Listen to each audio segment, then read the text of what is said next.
लिए, तेरी शरीयत के लिए हाजिर है या रसूल अल्लाह, हाजिर है। कहां है वो?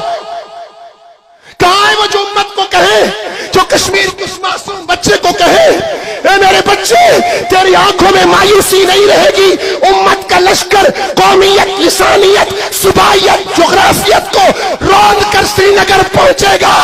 कहां है वो जवान?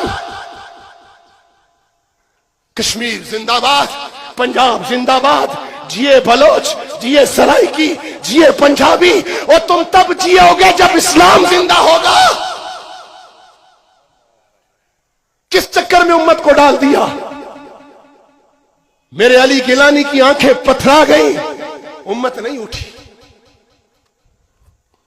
क्या रसूलुल्लाह को जब यह खबर मिलती होगी